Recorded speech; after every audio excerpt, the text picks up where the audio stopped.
Itinuturing ang Pilipinas bilang isa sa fastest-growing economy sa Asia.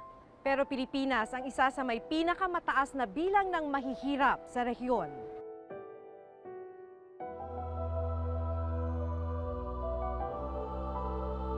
Nasa 23 milyong Pilipino ang nananatiling mahirap.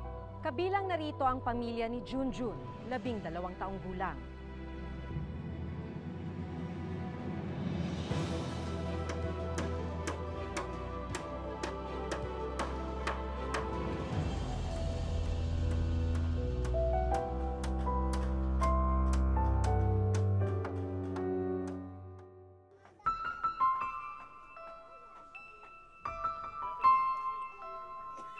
Dikit-dikit dati ang mga bahay dito sa bahaging ito ng Barangay Tunsuya sa Malabon. Pero sa isang idlap, nasunog ang karamihan sa mga bahay. Ngayon, ito na ang itsura, isang ilog ng basura.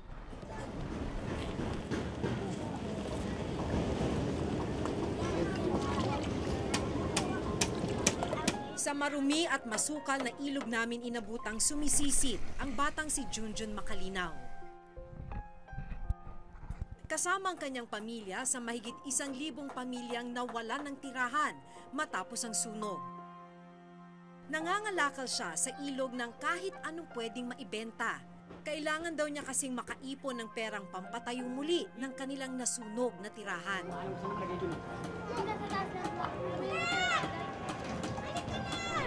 Walang anumang proteksyon sa katawan si Junjun. Lalim mo. Sa dumi ng tubig, halos wala nang makita sa ilalim nito. Nag-iipon lamang siya ng hangin sa bibig. Pinipigilan ang kanyang paghinga para hindi siya makainom ng maruming tubig. Lakas ng baga at tibay ng dibdib ang puhunan niya sa gawain ito. Hindi sinwerte si Junjun ngayong hapon. Plastik lang ang kanyang nakuha mula sa burak ng basura.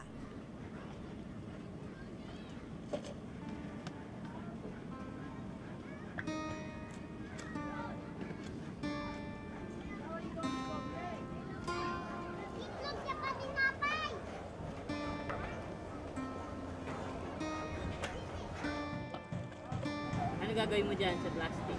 Naikot. Dami ka na naikot?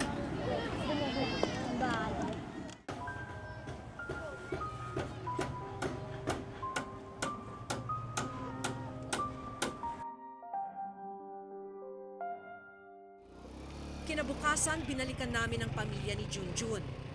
Ngayong umaga, instant noodles na ibinigay sa kanila ang pinagsaluhan ng mag-anak. Sige, Bob, ganyan ka lang.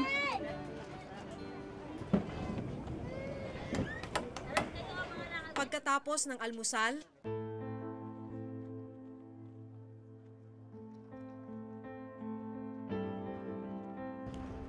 naghanda na si Junjun upang muling lumusong sa animoy dagat ng basura.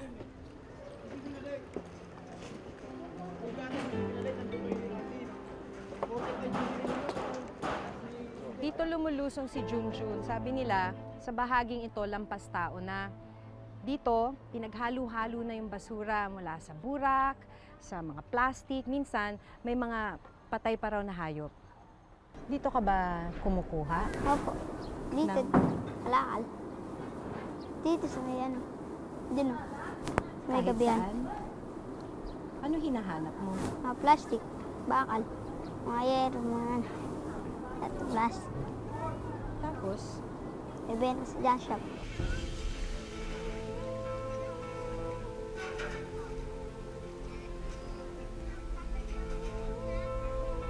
napansin kong walang sapin sa paa si Junjun. Ano nangyari doon sa tsinelas mo? Putol. Tapos, yung bago ko nasunog. Pero hindi na magamit. Hindi na. Tinapon ko na. Tinapon mo na. Hmm. So paano ngayon? Hindi naglalakad ka ng Napa ah. Sanay naman ako eh. masakit? Hindi po. Nasugatan ka na ba? Opo. 7 beses na. Anong ginagawa mo pag nasusugatan ka? Wala. Tinitis ko lang.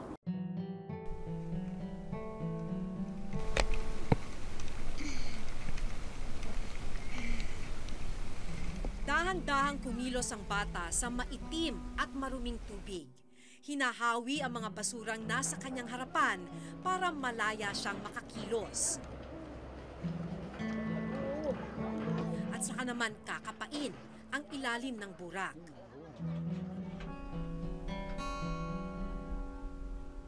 Panglima sa siyam na magkakapatid si Junjun. Kasalukuyang walang permanenteng trabaho ang kanyang mga magulang. Kaya kailangan daw niyang magbanat ng buto upang makatulong sa pamilya. Hindi ko lubos maisip kung paano natitiis ni Junjun ang amoy at dumi tuwing sisisid sa ilalim ng burak.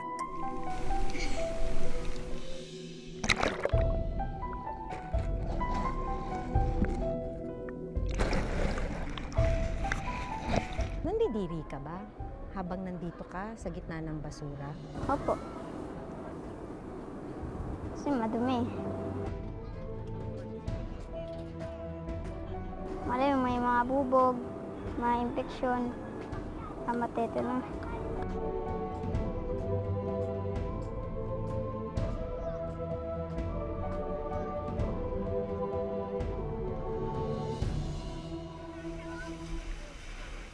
May baon din palang takot ang bata kahit pa 5 taon na siyang nangangalakal.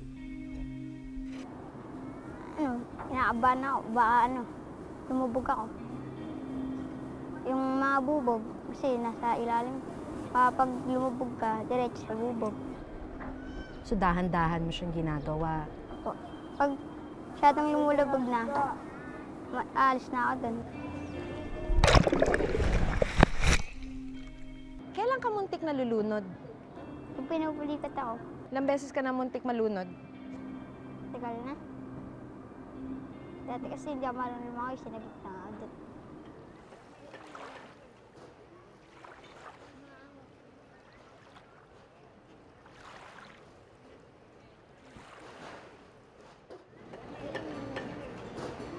Sa edad na 12, grade 1 pa lang ang natapos ni Junjun. Hindi raw kasi kayang tustusan ng kanyang pamilya ang kanyang pag-aaral. Siyempre, darating din naman ang panahon na tatanda ka na rin, di ba? Anong nakikita mo sa sarili mo? Pagtanda mo, naiisip mo na ba yun ngayon? Hindi pa. Pero kung kunyari, nangangarap ka, anong gusto mo? Masaya. Ano yung magpapasaya sa'yo? Yung pamilya ko.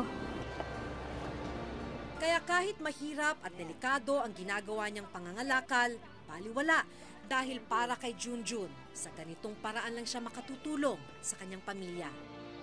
Habang nangangapa si Junjun sa dagat ng basura, nagtsatsaga namang pumila ang kanyang ina para makakuha ng relief goods.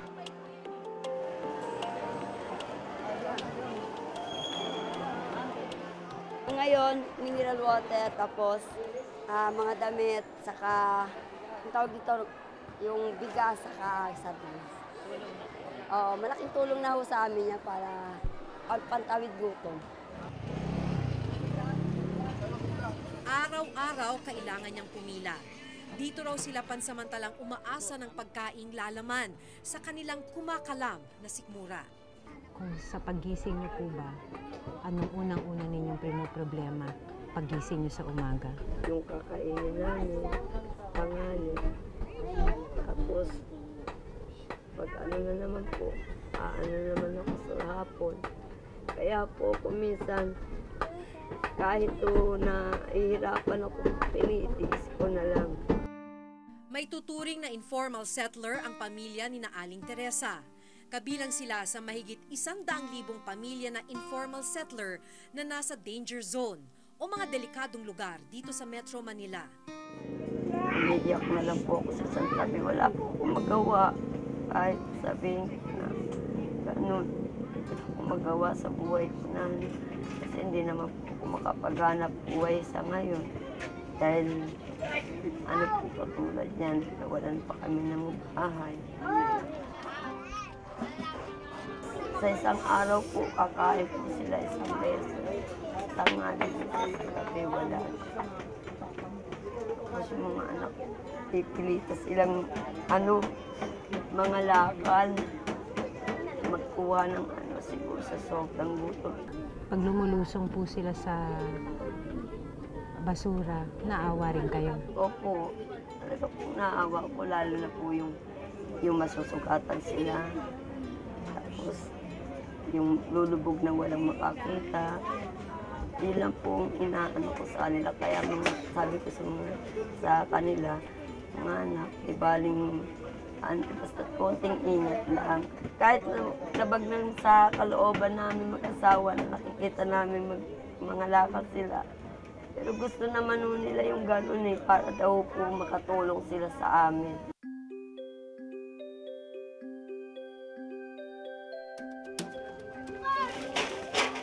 Ilang araw mong inipon yan? Ha? Pagkatapos lumusong sa burak at basura, isa-isa nang inayos ni Junjun ang mga nakuha niyang kalakal. Kasama na rito ang mga naipon niyang kalakal noong mga nakaraang araw. Binitbit ni Junjun ang mga ito para maibenta.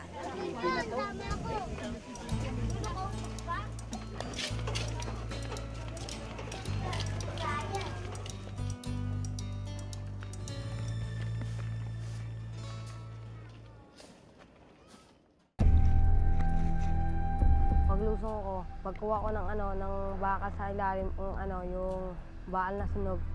Pag-angat ko, natamaan po ng yero, tapos parang may hima. Paghugot ko, parang lumabas yung laman.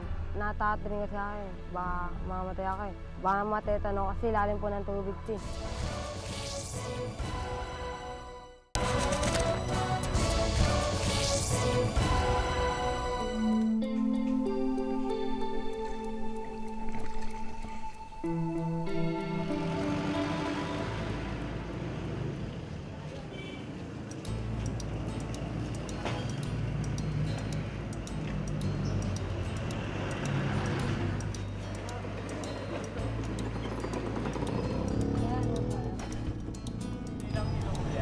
Apat.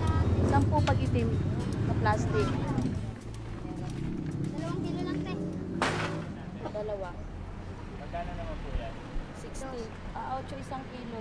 Magkano yung tinita mo? 56. Anong balak mo bilisin sa pera mo? Tayo.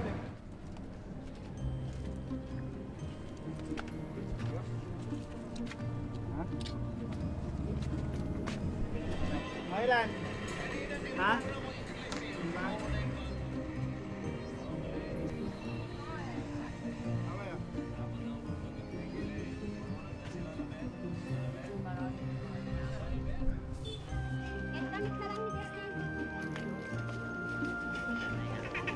Pag-uwi sa kanila, inabutan naming nagsisiksika ng kanyang mga kapatid sa maliit na tolda na nagsisilbi nilang silungan. Nagbabadya na rin kasi ang pagbuhos ng ulan. Pinagsaluhan nila ang tinapay na uwi ni Junjun. Ito na ang nagsilbi nilang pananghalian. Paano pag umuulan? Ginagawa? Wala. Nauulanan na lang kami. Magtista lang kami dahil Ito nga, maaambon na eh. wala kaming pambili ng tao. Ilang araw na rin ang lumipas matapos ang sunog. Marami sa mga kapitbahay ni na Junjun ang nakapagtayo na ng barong-barong. Pero hindi pa raw sapat ang naipong pera ni na Junjun para sa muling pagtatayo ng kanilang bahay. Ipon siya eh. Bigyan mo nga ito. 200 na nga siya sa akin. Paano yung mga pagtayo natin ng bahay na yun? Siguro naman matutulungan din ako ng anak kong pangalan. Hindi naman kasawa. Kailan siya darating? Sabado. Hindi ko lang hindi ko lang mataya kung Sabado o Linggo. Dahil wala pang kasiguruhan ang tulong na darating, pinagtagpi-tagpi muna ng ama ni Junjun ang mga naipong yero upang magkaroon sila ng dingding. Tuwing umaga, ito ang nagsisilbi nilang kusina at hapagkainan. Kain na.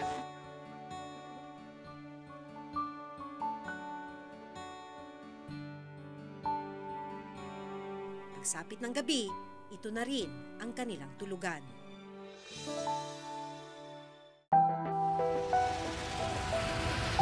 Ang kahirapan ng buhay ang nagtulak sa kagaya ni Junjun para maagang magbanat ng buto.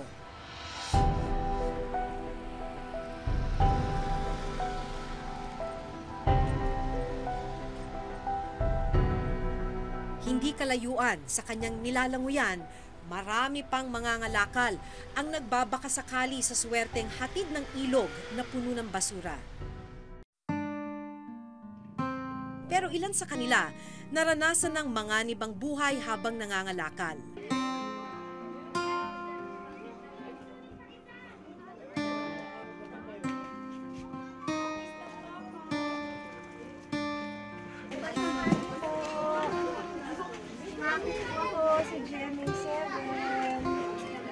Ang 15 taong gulang na si Miko, sariwa pa ang sugat sa paa na natamo sa paninisid sa masukal na ilog. Paglusong ko, pagkuha ko ng baka sa ilalim, yung baal na sunog.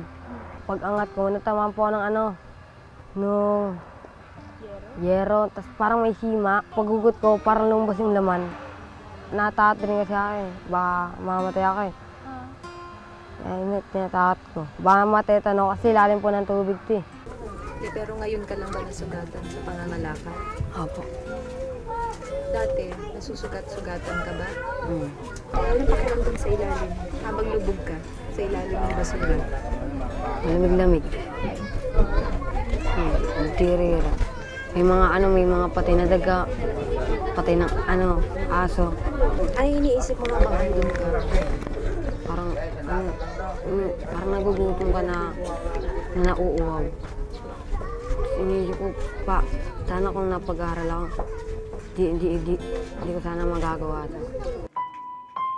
Bagamat tumigil na sa pag-aaral at grade 1 lamang ang narating ni Miko, gumagawa pa rin siya ng paraan para patuloy na matuto. Pakita mo sa atin. Bago pa yun naka-plastic, ginawa ko, inuwi ko. Bakit mo inunit? Para mapagbasa po. Para mag-practice pagbasa. So kahit na ano lang pwedeng basahin, pinagpa-practicean mo.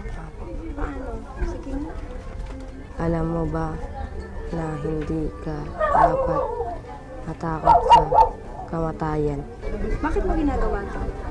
Para po matuto. Kahit wala pong pinag-aralan, sa may natutunan po ako. Tubong Katbalogan, Samar ang pamilya ni Miko. Noon lamang nakaraang taon, lumuwas ang kanyang pamilya dito sa Maynila upang dito na manirahan. Kasi ang hirap daw ng buhay dun. Ang kinakalang namin dun yung mais. So akala mo ba nung pagpunta nyo dito, gaganda yung buhay mo? Hindi ko pala.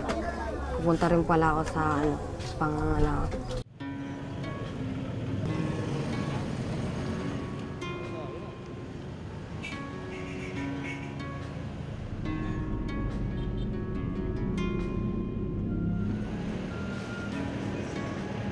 Sa kabila ng sugat sa paa, tuloy pa rin sa pangangalakal ng basura si Miko.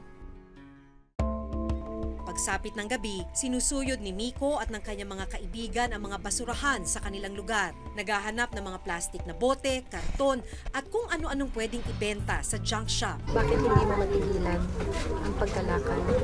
Minsan wala po kami pambigas. Nangangalala ako. Binibili yung pambigas pag umaga na.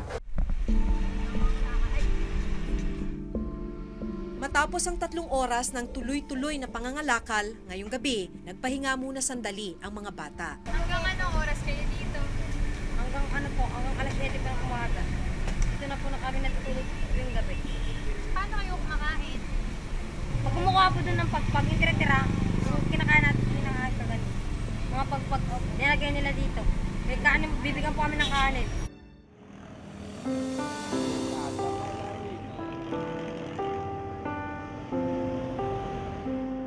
Maaga pa lang ay nasa junk shop na si Miko, nag-aabang para ibenta ang nakuhang kalakal. Tempo na tatawagan kami para kuha na po yung namin yung binenta ng kalakal.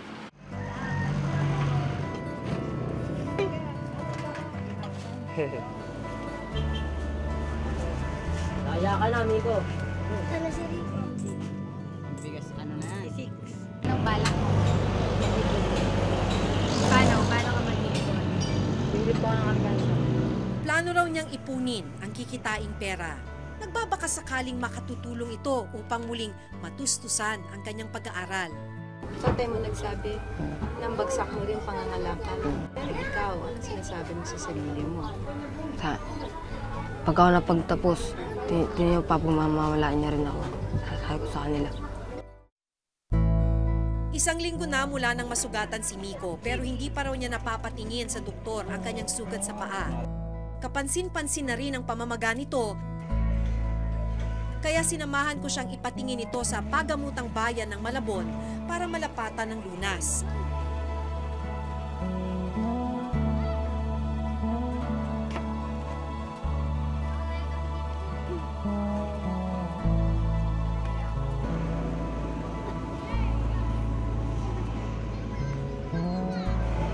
May sinasamahan na po kami bata. Wala sugatan. Kailangan magbigay na antitetanus. Kailangan. Okay. Pero anong gagawin din sa sugat? Lilinisin mo ni Sue. Pero hindi natin pwedeng tahiin kasi matagal na nakabuka matagal. So hindi po. Kada within 8 hours lang dapat. Ang tahi. Pero pag hindi na, lilinisin na lang lagi. Dahan-dahang nilinis ang sugat ni Miko.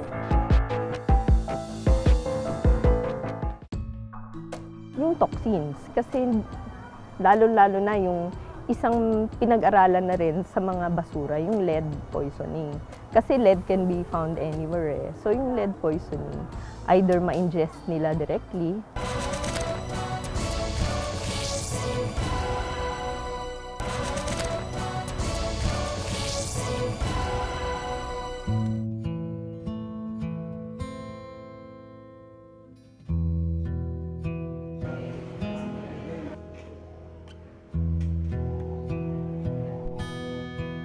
Ito ha, banda ka doon sa teta na ibibigay sa'yo ha. So yung sa natin mo, bigyan ka na ha. Bukod kay Miko, dinala rin namin sa pagamutan si Junjun upang matingnan ang namamaga niyang kamay. Sa sugat niya, close na kasi siya. So gagawin mag-antibiotic na lang siya. Kaya wala naman tayong lilinisin. Kaya namamaga talaga sa loob na yun. Parehong tinurukan ng anti-tetanus injection at niresetahan ng antibiotic sina Junjun at Miko. Kailangan nila itong inumin upang hindi lumala ang impeksyon ng kanilang mga sugat. Upang mas malaman ang masamang epekto ng ginagawang pangangalakal ng mga bata, isinama namin si Dr. Julie Cagyat ng grupong Council for Health and Development sa ilog kung saan sila sumisid. Yung mga bata po katulad ni Junjun, ano yung mga risk na kinakaharap niya? kung titingnan nyo na lang, no, yung tubig, syempre ano rin yan, mabubuhay at ano dyan yung mga bakterya, yung mga maduduming microbiological yung epekto, yung ano rin na nandyan. So, yung epekto rin sa katawan niya, pwede siya magka-infeksyon. Siyempre, yung sugat niya, ma-expose. Tapos, siya rin, kung maiinom niya yan, infection naman yan dun sa bituka niya. But that's the short term po, mga sugat. On the long term? Yung long term, yung toxins. Kasi lalo-lalo na yung isang pinag-aralan na rin sa mga basura, yung lead poisoning. Kasi lead can be found anywhere eh. So yung lead poisoning, either ma-ingest nila directly. Ang Barangay Tunsuya po ay nagkaroon na po ng deklarasyon ng state of calamity. So magagamit na po nila yung pondo nila para doon sa kalamidad. At ang deklarasyon po na ito ay nasa ating Malabon Disaster Risk Reduction Office na po para po magkaroon ng kaukulang resolution din at mai-submit po sa ating konseho para din ho magkaroon ng tulong from the city government.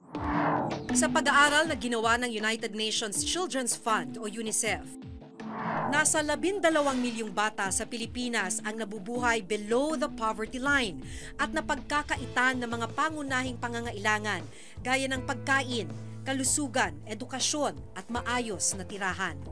Nasa mahigit 300,000 kabataan ang nakararanas ng severe deprivation of shelter. Pinakamataas sa Metro Manila kung saan umabot sa halos 80,000 kabataan ang walang disenteng bahay, kabilang na sina Junjun.